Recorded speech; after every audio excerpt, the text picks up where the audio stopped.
it's been such a pleasure for me to read it because Annaghmakerrig, I've only recently come to know Annaghmakerrig, so it's been delightful. And I wanted to say as well, when I was starting out in the theatre, The Boys was something like a Bible to me. And really? Yes, fed my imagination. Now my own life in the theatre hasn't been as fabulous probably as MacLean, Moran and Edwards, but it hasn't been too bad. But congratulations. So I'll start reading. I thought the house looked like some kind of palace in a picture book. Something that had been placed on the top of a hill by an unseen hand and might just as easily be snatched away again. The front door was definitely palatial, immensely tall with iron loops instead of handles. And I remembered my first visit to a Christmas party when I'd thought that as this portal slowly scrunched open, it might reveal either a dwarf or a giant, depending on whether a servant or the owner was coming out to greet us. On this occasion, it was scrunched open by the bustling parlour maid, Chrissy Morgan, who said she was delighted to see us and went to look for Mrs. Guthrie because Mrs. Butler had gone out along the oak walk with the children to gather kindling for the fire. And they have the wee Chinese dog along with them, oh, a real terror he is. Mrs. Guthrie went up the stairs ahead of us to show us the blue room. She said everyone called her Mrs. G and we were to do the same. I remembered that she was blind and that she knew the house and garden so well that she sensed where everything was. She could make out shapes and could see the white blob of her Scottish terrier Betsy, who always walked in front of her. In our room, there was a high bed with a white canopy covered with blue dots and a small bed beside it. Near the door was a marble washstand with a jug of water, a basin, a soap dish, a toothbrush holder and a slop pail, all with a pattern of roses and a pot to match in a little cupboard by the bed. On the top of a mahogany wardrobe, a porcelain cat gazed out of the windows towards the oak walk. I said I had never seen a yellow cat with a blue face before, and Mrs. G agreed that it was certainly very odd. She told my mother that her son Tony thought the cat looked like the actress Diana Wynyard. Tony's producing plays all the time now for the Old Vic Theatre, she said. She turned to me, that's in London. She said he had decided to do Hamlet with a very young actor called Guinness, such a nice young man, no relation of the Dublin brewing family, and had brought him to Annaghmakerrig to rehearse some of the scenes in the big end room so as to give him confidence before meeting the more experienced players. She'd had a letter from Tony saying that young Alec had turned out to be much, much better than Larry Olivier in the part, but the audiences weren't coming in to see him. Mrs. G said they must be very stupid, real stick-in-the-mud people for not wanting to see the play in modern dress. Tony likes to do things differently, to give the people an opportunity of witnessing something unexpected. Over the chimney-piece there was a notice carved in old-fashioned writing. From the old house at... Mrs. G seemed surprised that I could read it, and I said I could read everything except the next word. Philadelphia, she said. Some of my Moorhead ancestors went to America, and when Annaghmakerrig was being enlarged in the 1860s, one of them brought over this chimney-piece from the house where they'd settled in Pennsylvania. At the back of the house, there was a courtyard with a circular pond. And then the building stretched on towards the farmyard with people living in what seemed to be separate houses. All the doors and window frames were painted red. My mother said that when she was a child, the woodwork had been dark green, which made the house look very gloomy indeed. It was Peggy Butler who had convinced her mother that bright red against the grey limestone would be much livelier, especially in winter. The farmyard had an inner yard with a big byre for about 20 cows, and a calf house with calves in it, and a cart shed where, as well as an orange and blue farm cart, there was a hay buggy, a spring cart, a pony trap and a sidecar. I haven't seen one of those old sidecars for years, my mother said. I don't imagine they still use it. They were also known as Irish jaunting cars. You used to see them illustrated in old stories. A belfry sat on the roof of one of the buildings. All big farms had a bell that used to be rung to bring the men from the fields into their dinner, but I don't imagine that's used anymore either.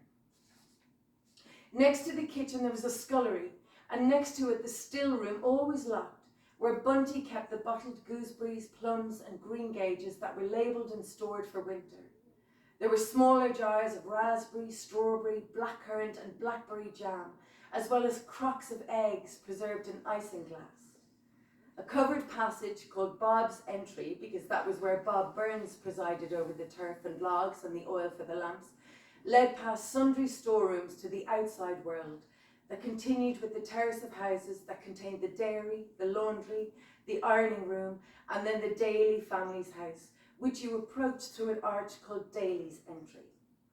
The Daly girls, as I quickly discovered, lived here with their parents, Eddie the farm steward and Mammy Daly, whose real name was Annie and who looked after the dairy. Beyond this was further evidence of Bob's domain, Bob's motor house, in which sat Mrs. G's green Austin, beautifully polished by Bob, using a tin of Simonis that smelled of sweet new leather, and Hubert and Peggy's grey Mars, which no one bothered to polish at all. There was also a stone trough known as Bob's tank, in which rainwater was collected for washing the Austin, and it was colonised by a family of frogs. Poor things, exclaimed Bunty, doomed to spend their whole lives in Bob's tank. We released some of their number from time to time, though there always seemed to be others coming along, whatever the time of year. Bob said they had their own way of getting in and out. We would shortly be joined by Lilias Mitchell, who was much younger, and whose brother Frank, the archaeologist, we had met some months previously when he had come to dig for the remains of the Monaghan mammoth in the bog. Lilias Mitchell had finished her art studies in Dublin and was wondering if she should be a sculptor or a weaver. She rolled back the carpet in the white room and spent the afternoons knocking splinters off a big flat piece of wood with a hammer and chisel. She said it was St. Francis and the birds, but I couldn't see anything until one day she drew her finger along the surface. She called it a bas relief, and suddenly I saw what it was and wondered how I could possibly have failed to make out the emerging shapes. Lilias said we should all do pictures of our favourite saints in crayon or watercolour, so I used my new paint box to make a picture of St. Patrick with his sheep on Slemish Mountain. Hubert said we looked like apprentice artists in a Renaissance studio, in Florence perhaps, and Annaghmakerrig should be divided into a number of rooms, each one containing a person illuminating a manuscript or embroidering a tapestry, and we should make our own pigments and spin our own wool.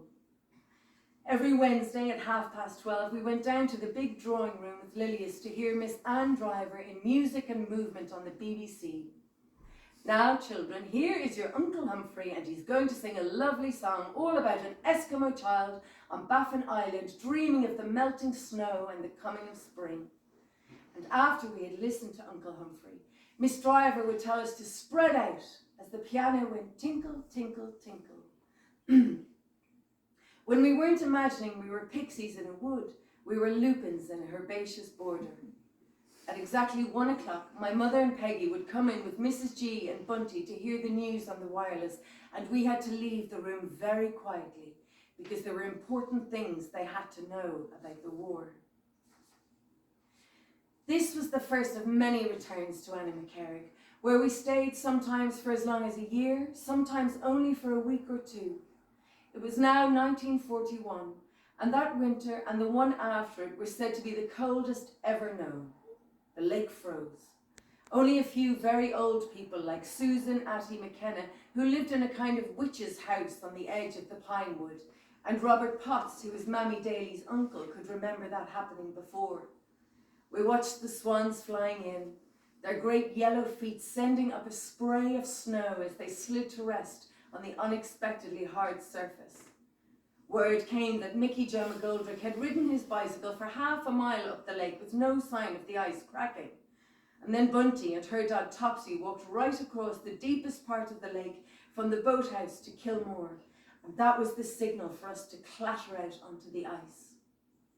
Peggy found an old pair of skates, and my mother swirled gracefully up and down in the way she had learned long ago in Switzerland, while we carried little chairs down from the house and arranged them like carriages in a train, with Peggy and Florrie pulling us along the ice on a rope. In the sunset, the snow-covered lake turned orange, and the swans flew up in a great V, circling the country and looking down for a place where they could find water, the orange glow colouring their feathers. Then we all got sick. Peggy said it couldn't be diphtheria because we'd been immunised on the day all the children in the neighbourhood came to the Annaghmakerrig pantry for Dr. Costello to give injections. Diphtheria is deadly, the man on the wireless was always saying. And there were notices in the post office saying the same thing. So it must be influenza.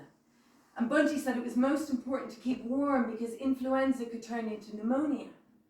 Joe was the sickest, and Bunty stayed up all night with him for about a week. Peggy sent a telegram to Mrs. Hone, and when she arrived from Dublin, his temperature was 104. Then Pamela got very ill, and Primrose Morgan was crying because Mrs. Cullen would think she wasn't looking after her properly. Mrs. Cullen was in Africa, so Pamela's Aunt Joan was sent for from Belfast. She was known to be in the auxiliary training service, and Primrose told Peggy to warn her on the telephone that she'd be stopped at the border if she came in British Army uniform. Peggy said she was sure she wouldn't do anything so foolish, but Primrose was really hoping she wouldn't come at all. Miss Warby's on the verge of collapse, I heard Peggy telling Dr. Costello as they came up the corridor to the blue room, where Nicky and I were in bed, and I was very sick, mainly because of the disgusting whipped egg and milk drink that was meant to make me better.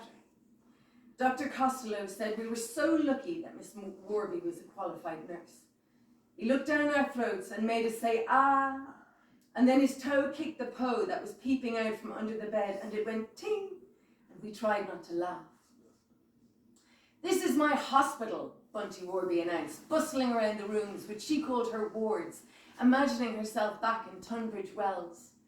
Jennifer said we must have caught the influenza from horrid Miss Roberts, but Bunty said that wasn't possible, because it was months since Miss Roberts had left. And anyway, hers hadn't been the serious variety. In fact, Bunty doubted that lady had anything wrong with her at all. Ours must have been serious, because my mother was talking about taking us to Eldrin to get better. Then the new cook, who had only been in the house for a few days after Ellie Scollins left, in a proper fury, Bunty said, to which my mother replied, and would you blame her? Got measles and had to be removed to Clonus Fever Hospital in an ambulance. My mother said we'd all get measles now because Annaghmakerrig was a hive of infection. And she wrote to Zane, who wrote back to say that we should come to Eldrin at once and take the New Bliss taxi in spite of the expense because there was no petrol for the Ford. Peggy didn't look at all pleased when we left, all bundled up in blankets. On Christmas Eve, Mrs. G gave a party for the mothers and children of all the people who worked on the farm and in the garden and the forest.